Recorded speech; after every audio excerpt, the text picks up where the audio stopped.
मेरे प्यारे दोस्तों, आप सभी का स्वागत है मेरे YouTube चैनल रियल ज्ञान विद RKG में। दोस्तों, आज के इस वीडियो लेक्चर में हम प्रबंध काव्य के भेदों के बारे में बहुत ही विस्तृत रूप से चर्चा करेंगे। उसके जो मुख्य जो लक्षण हैं उनको हम जानने का प्रयास करेंगे।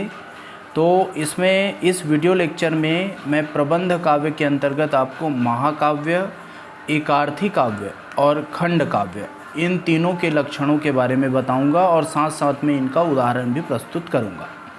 तो दोस्तों, यह जो है वीडियो लेक्चर बहुत ही इम्पॉर्टेंट है SI मेंस के एग्ज़ाम के लिए, और साथ में जो MA के जो विद्यार्थी हैं, चाहे जो हिंदी साहित्य वाले, BA हिंदी साहित्य वाले हो, चाहे MA हिंदी साहित्य वाले हो, इन सभी के लिए बहुत ही इम्पॉर्टेंट है। तो देखते हैं आगे।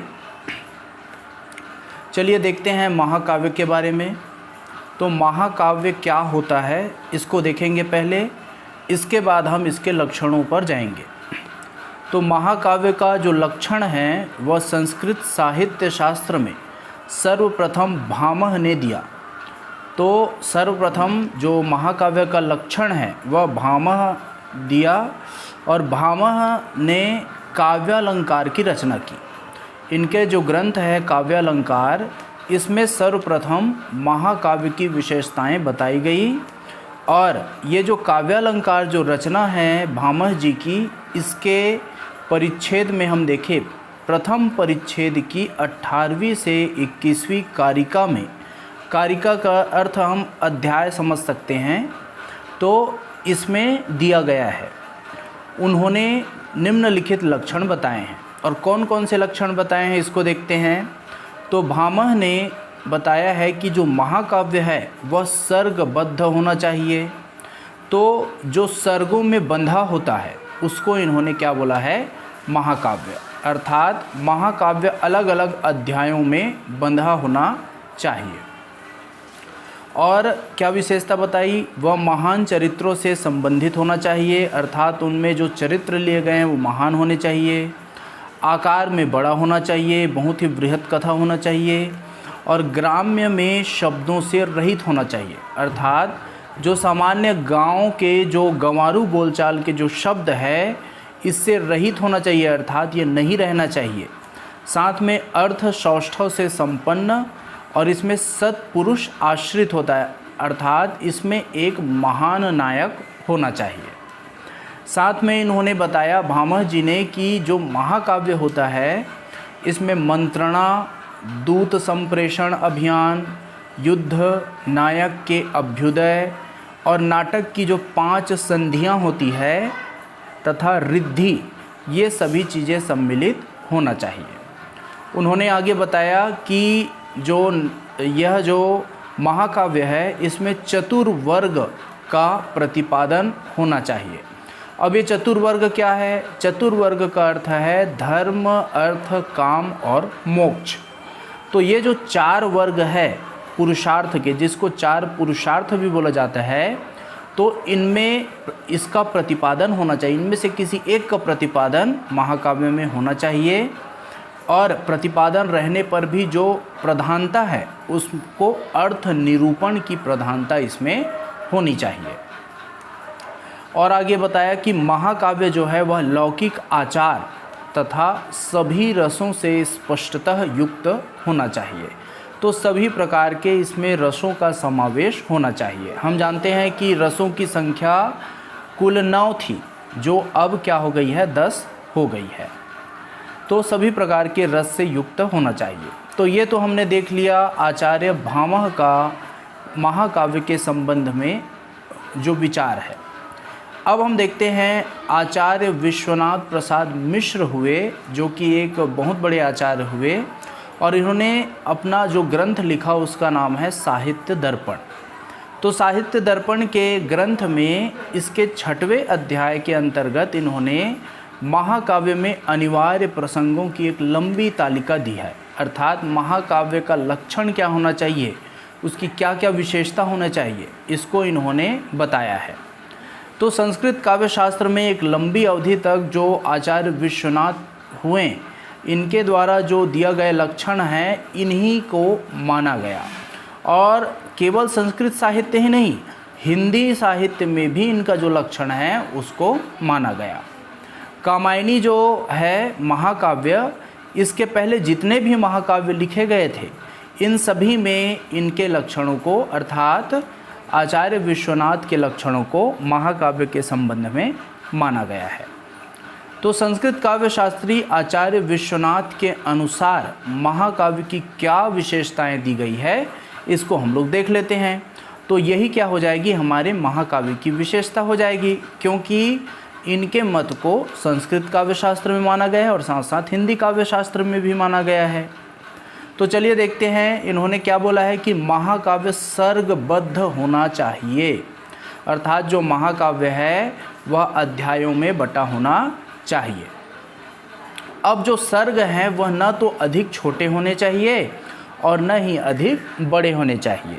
तो इनमें जो सर्ग अर्थात अध्यायों में बांटा गया महाकाव्य है वो ज़्यादा छोटा भी नहीं होना चाहिए और बहुत ज़्यादा अधिक बड़ा भी नहीं होना चाहिए।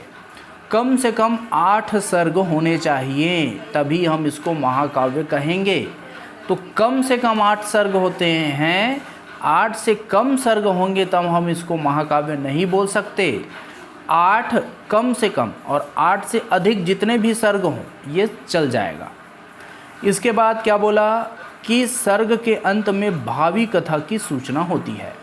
जैसे ही एक सर्ग या एक अध्याय ख़त्म होता है उसमें दूसरे अध्याय में कौन सा जो कथा है वो चालू होने वाली है उसकी सूचना पहले जो सर्ग है इसके अंत में हमें मिल जाती है महाकाव्य में। उसके बाद महाकाव्य में क्या होता है, सर्ग के अंत में छंद परिवर्तन होता है। ठीक है, तो महाकाव्य में जो सर्ग का अंत होता है तो उसमें जो छंद रहता है उसका भी परिवर्तन हो जाता है।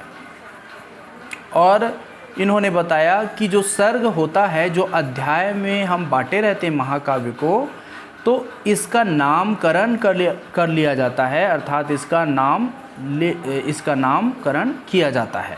ठीक है, जैसे आप देखते हैं कि जयशंकर प्रसाद जी के जो रचना है कामायनी महाकाव्य, इसमें उन्होंने अलग अलग सर्गों में अपने महाकाव्य को बांटा है और सबका अलग अलग इन्होंने नाम रखा है। जैसे ईड़ा, श्रद्धा है ना, चिंता, आनंद, ये सभी जो सर्ग है इन्होंने सर्ग का अपना नामकरण कर दिया है। उसी तरह महाकाव्य का जो नायक होता है उसके बारे में इन्होंने बताया कि जो महाकाव्य में हम नायक ले रहे हैं वह शूरवीर होना चाहिए और क्षत्रिय होना चाहिए।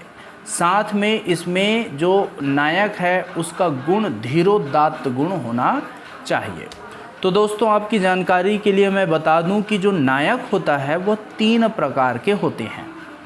एक होता है धीरोदात्त, जो सबसे बड़ा बहुत ही अच्छा गुण वाला नायक है। उसके बाद होता है धीर उद्धत, ठीक है, और उसके बाद आता है धीर ललित। तो इस प्रकार हम देखते हैं कि जो धीरोदात्त गुण है वो सबसे ज़्यादा श्रेष्ठ गुण माना जाता है और यही जो श्रेष्ठ गुण है वो महाकाव्य के नायक में होना चाहिए। यह बात किसने बोला है? किसने बोला है?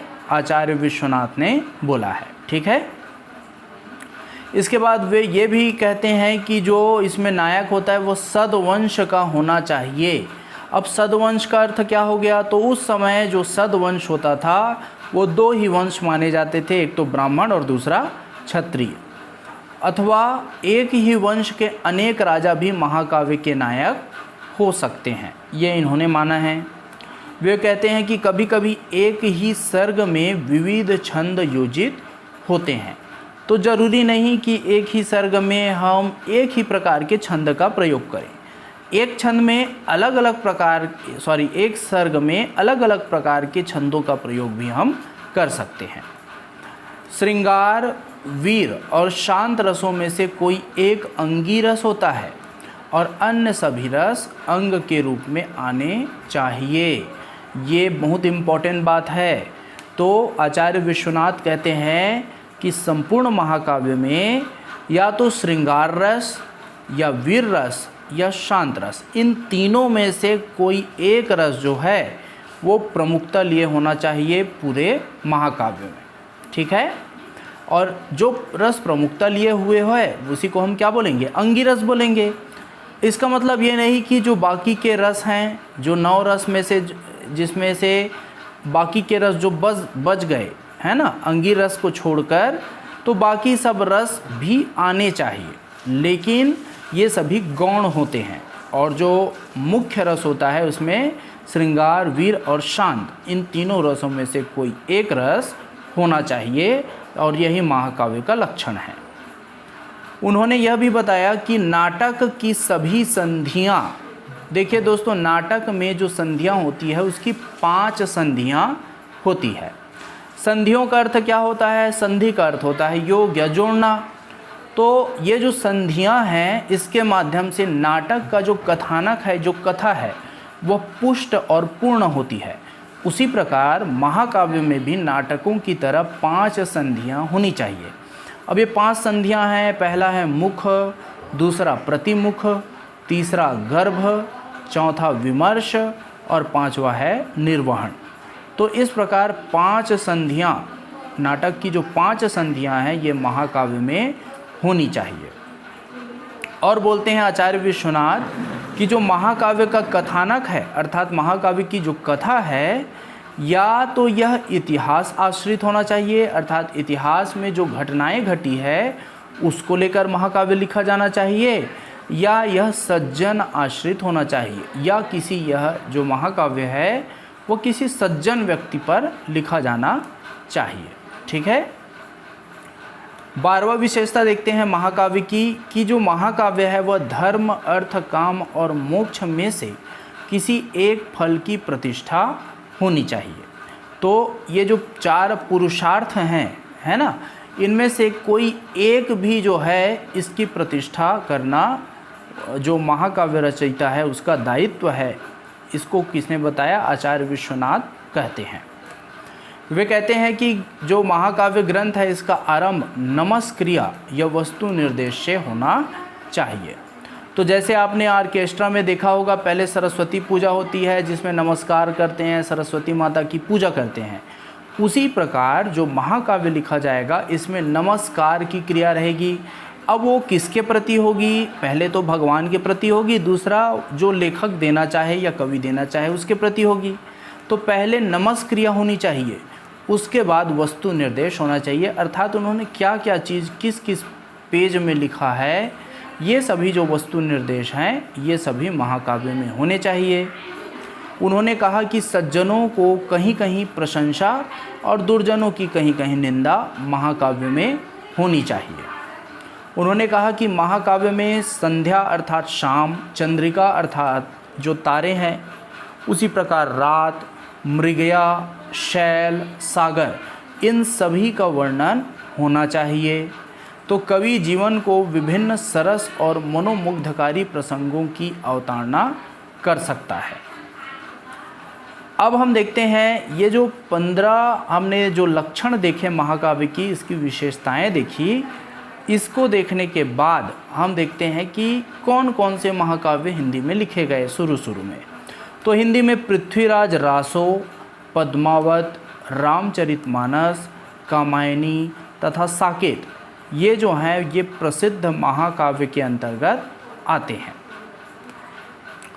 जो महाकाव्य होता है यह एक प्रबंधात्मक स्वरूप की निर्मित के लिए नामकरण, सर्गबद्धता, प्रस्तावना भाग अर्थात मंगलाचरण आदि, छंद योजना, कथानक, नायक प्रतिनायक योजना, रस योजना, उद्देश्य, भाषा शैली, ये जो सभी व्यवस्थाएं हैं इसकी आवश्यकता पड़ती है।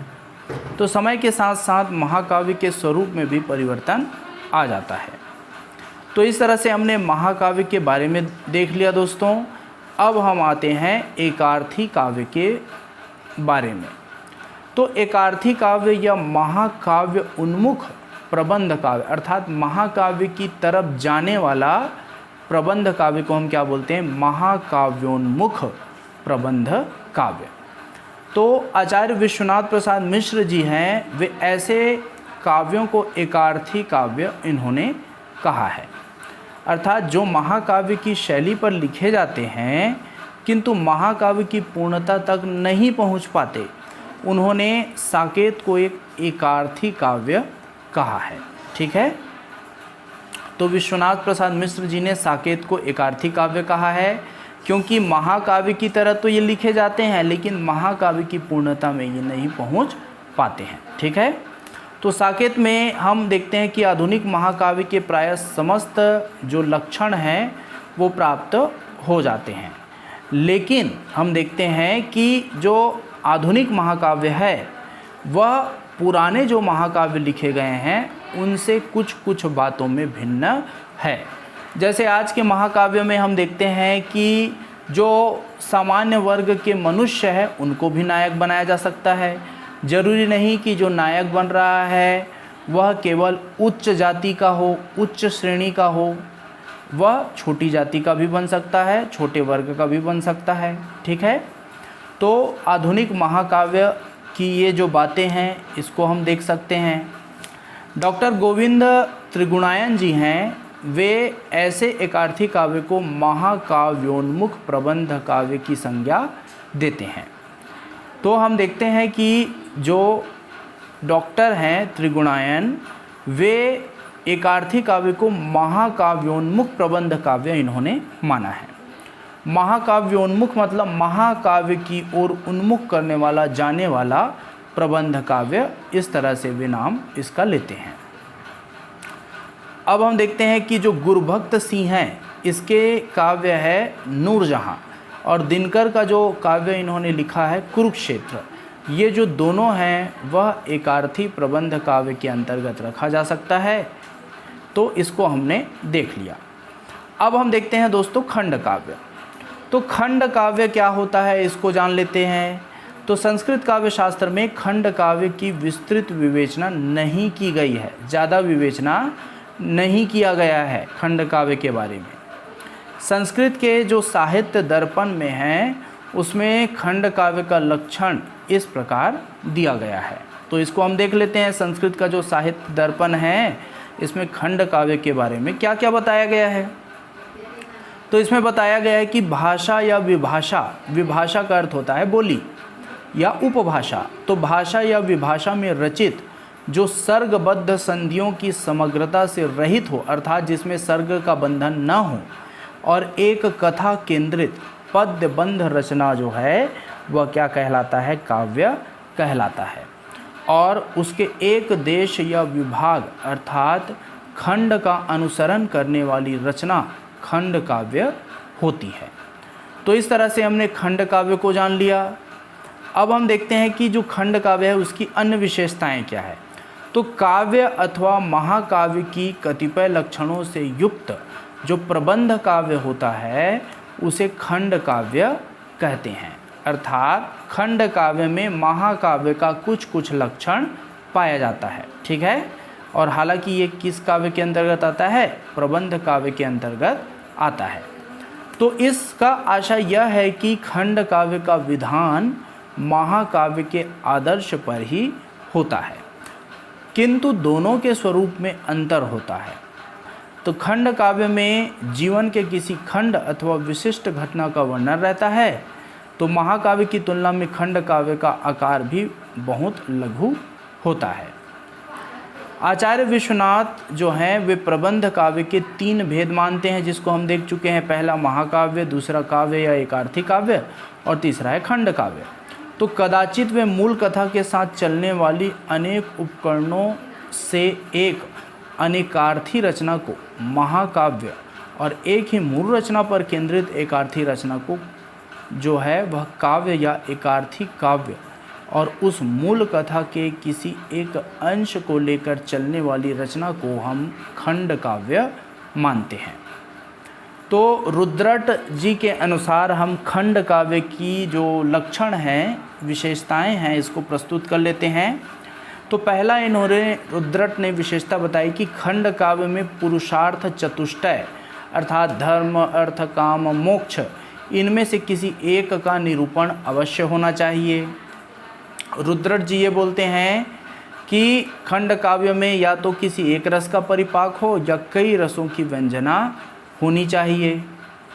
इसके बाद वे आगे कहते हैं कि खंड काव्य में नायक प्रारंभ में आपदाग्रस्त दर्शाया जाना चाहिए तथा अंत में उसके अभ्युदय का चित्र होना चाहिए। तो इस तरह से खंड काव्य में पहले जो नायक है उसको आपदाग्रस्त बना दिया जाना चाहिए, ये बोल रहे हैं, और साथ में अंत में अभ्युदय का चित्रण भी हो जाना चाहिए, तो यह बोला जा रहा है। उसी प्रकार चौथा हमारा जो विशेषता है खंड काव्य का, तो खंड काव्य का कथानक ऐतिहासिक, पौराणिक, उत्पाद्य या किसी भी प्रकार का हो सकता है। तो इस तरह से हम देख सकते हैं। उसके बाद देखते हैं कि खंड काव्य में सर्गों एवं छंदों की जो योजना है इसके संबंध में कोई निश्चित नियम नहीं है। पंचवटी जो खंड काव्य है इसी की भांति आद्योपांत अर्थात शुरू से लेकर अंत तक एक ही छंद में चल सकता है, और सुदामा चरित्र जो है वह अचानक भी हो सकता है। तो दोनों को हम देख सकते हैं कि जो पंचवटी और सुदामा चरित्र है ये दोनों क्या है, खंड काव्य के अंतर्गत आते हैं।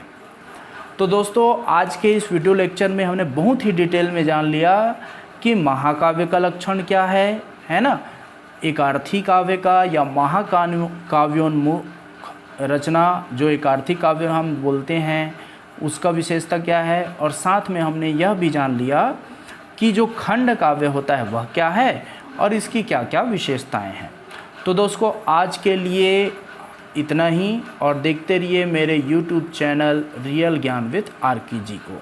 तो अगर आपको समझ आया तो मेरे वीडियो को लाइक करेंगे, शेयर करेंगे। अगर आपको किसी टॉपिक में वीडियो चाहिए तो कमेंट बॉक्स में आप कमेंट कर सकते हैं, मैं आपके वीडियो को लाने का प्रयास करूंगा। जिस भी विषय में आप उसमें कमेंट करेंगे, हिंदी से संबंधित होना चाहिए, हिंदी साहित्य से संबंधित होना चाहिए। तो दोस्तों आज के लिए इतना ही। आप सभी अपना ध्यान रखें। Take care, bye bye.